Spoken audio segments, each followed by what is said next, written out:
जी, ये इमेज में ऐसा रहता जैसा बीजेपी वाले बोलेंगे कि मोदी जी आगे बढ़ो जी, कांग्रेस वाले बोलेंगे राहुल जी आगे बढ़ो जी, तो ये जो मोटो आते तो फिर इसमें जनता तुलना करती है जी, कि अरे मोदी जी के काम में से मोदी जी इंटरनेशनल लीडर है फिर राहुल जी भी अच्छा काम कर रहे हैं उनकी पद यात्रा है बहुत सक्सेसफुल हुई है जी, पर मुझे बताओ दोनों ने राज किया है ना इस देश पे जी, तो दोनों ने राज करने के बावजूद भी ये 140वें नंबर का देश कैसा है इतना बैकवर्ड देश कैसा है ये।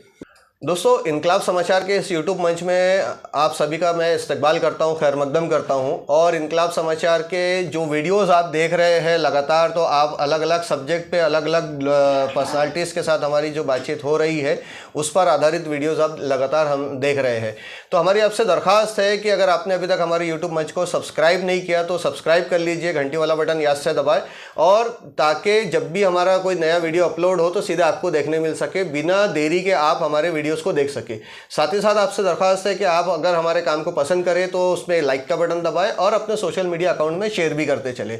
आज हम विदर्भ राज्य की मांग को लेकर के आंदोलन करने वाली समिति और विदर्भ राज्य की अलग राज्य बनाने की डिमांड को लेकर आंदोलन करने वाले एक ऐसी शख्सियत के साथ में बात करने जा रहे हैं जो हमारे स्टूडियो में इस वक्त में मौजूद है। उनका नाम है अरुण भाऊ केदार साहब। अरुण भाऊ केदार साहब जो है वो विदर्भ राज्य पार्टी के नेशनल प्रेसिडेंट भी है और साथ ही साथ विदर्भ आंदोलन समिति से भी आप है तो फाउंडिंग पर्सन के तौर पे जुड़े हुए भी है और अलग अलग गतिविधियों में सोशल सामाजिक कार्यक्रमों से आप जुड़े हुए भी है और अलग अलग समितियों से भी जुड़े हुए हैं। हम आपसे जानना चाहेंगे कि विदर्भ राज्य जो आप जय विदर्भ पार्टी आपने जो बनाई है, तो ये जय विदर्भ पार्टी है क्या चीज़? सबसे पहले मैं इनकलाब समाचार का आभारी हूँ कि वे हमारी बातें जनता तक पहुँचाते हैं। हमारी जो विंग है वो हमारा जो एम है वो है अलग विदर्भ राज्य मिलाना। ओके। और इस सिलसिले में हमने कई आंदोलन किए, एक लगातार 11 साल तो लगातार आंदोलन, इवन कोविड पीरियड में भी सबसे ज़्यादा हमारे आंदोलन में हमारे कार्यकर्ताओं पे केसेस लगी और वो आंदोलन जारी रखा। लेकिन सिर्फ आंदोलन करने से ही मकसद हासिल नहीं हो सकता, ये जिस वक्त हमको समझा तो उसी वक्त हमने लोकशाही के हिसाब से बैलेट पेपर भी मजबूत करना, ये हिसाब से हमने एक कदम उठाया और जय विदर्भ पार्टी की 1 साल हो गया निर्मित किया। और जय विदर्भ पार्टी का मेन जो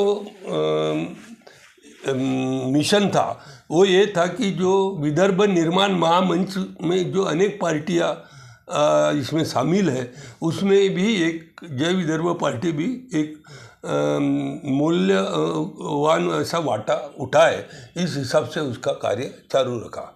इस वक्त हमने करीबन 4 लोकसभा के लिए लड़ा है, चंद्रपुर, रामटेक, अमरावती और अकोला, और 2 लोगों को विदर्भ महानिर्माण महामंच के 2 लोग और लड़े, वर्धा और नागपुर, इनको हमने समर्थन दिया। तो इसमें जब हम ये बताने जाते हैं पब्लिक को तो ये इशू बहुत ज़ोरदार उठता है विदर्भ का, क्योंकि विदर्भ का जो आंदोलन हुआ वो आंदोलन इतना बड़ा हुआ कि हिंदुस्तान में इस प्रकार का कोई आंदोलन नहीं हुआ, इतना बड़ा ये आंदोलन चला।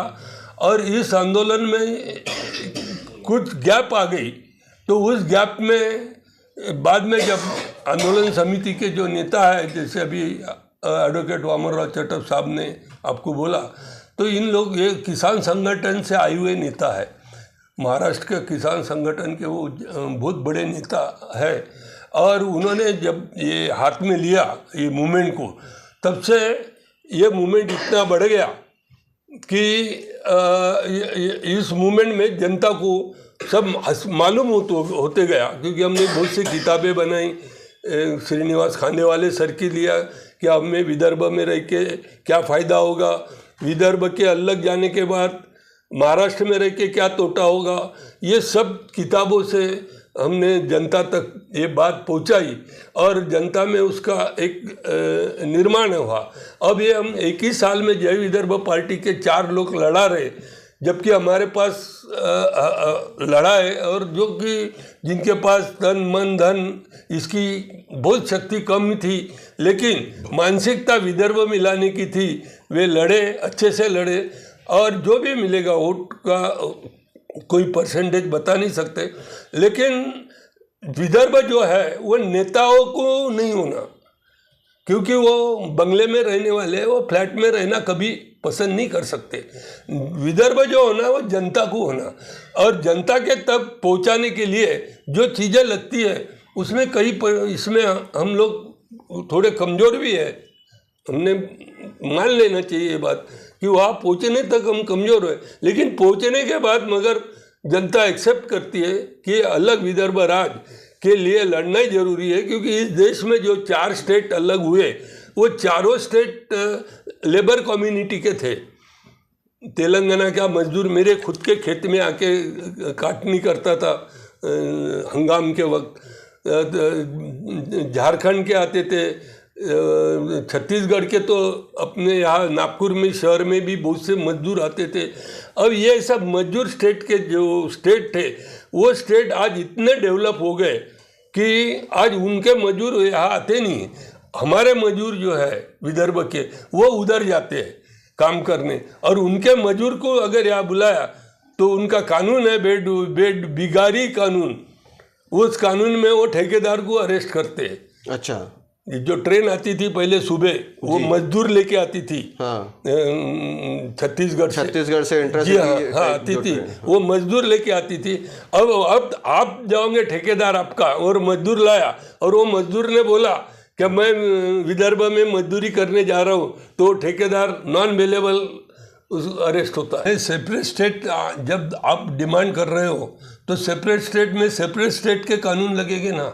तो क्या जब सेपरेट स्टेट बनेगा तो तब विदर्भ में आप जैसा आप एक पॉलिटिकल पार्टी के तौर पे काम कर रहे हैं, आपने 4 सांसद अभी लड़ाए हैं जैसा आपने बताया, और जय विदर्भ आपने एक पॉलिटिकल पार्टी बनाई है, तो क्या जय विदर्भ पार्टी विदर्भ सेपरेशन के बाद में ऐसा कानून की भी डिमांड करेंगी कि विदर्भ का जो मैन पावर है वो विदर्भ में ही काम करे, जैसा तेलंगाना छत्तीसगढ़ में आप बता रहे हैं कि कानून बना है?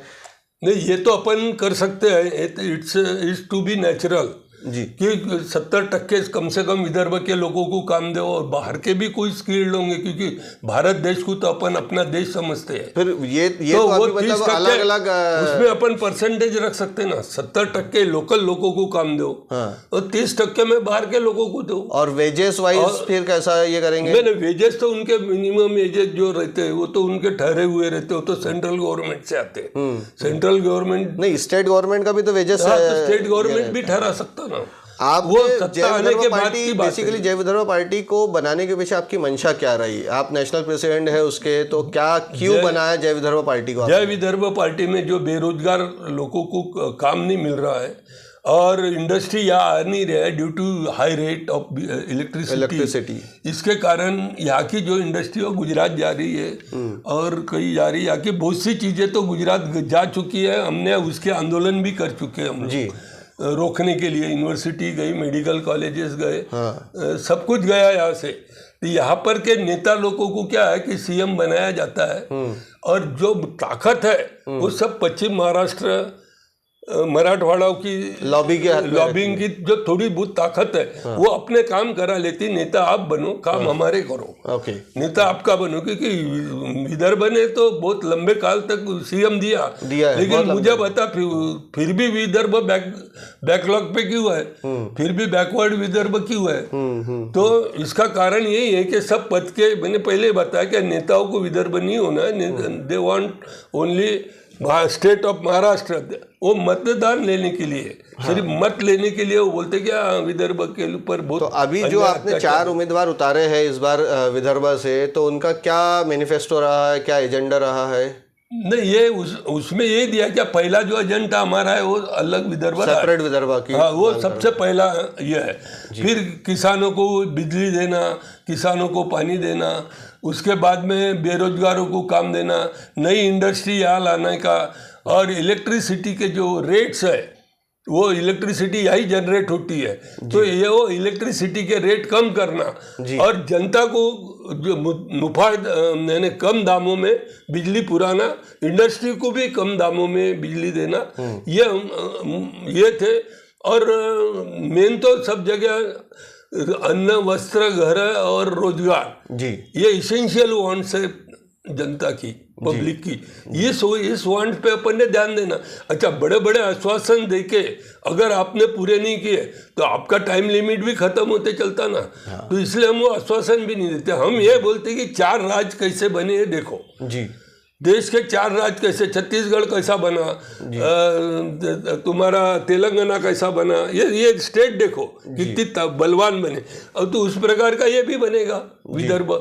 पर विदर्भ की जनता में जो आक्रोश लाना पड़ता वो आता है, लेकिन ये जो चुनाव पीरियड आते इसमें वो थोड़ा कमजोर होता है, क्योंकि यार धनवान जैसा कि अक्सर विदर्भ आंदोलन जब से चल रहा है, विदर्भ सेपरेशन की बात जब से की जा रही है और जितनी भी समितियां इस पे काम कर रही है, तो हर बार ये चुनाव के दौरान में एक्टिव होती है या चार्ज होती है या इग्निशन उनको मिल जाता है।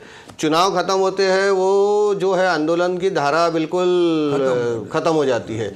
तो ये एक पब्लिक कनेक्टिविटी फिर आ ही नहीं पाएंगी ना। जब अगर पब्लिक के बीच में जाना है तो 24/7 और 365 डेज काम करना पड़ेगा आंदोलन की जहाँ बात है।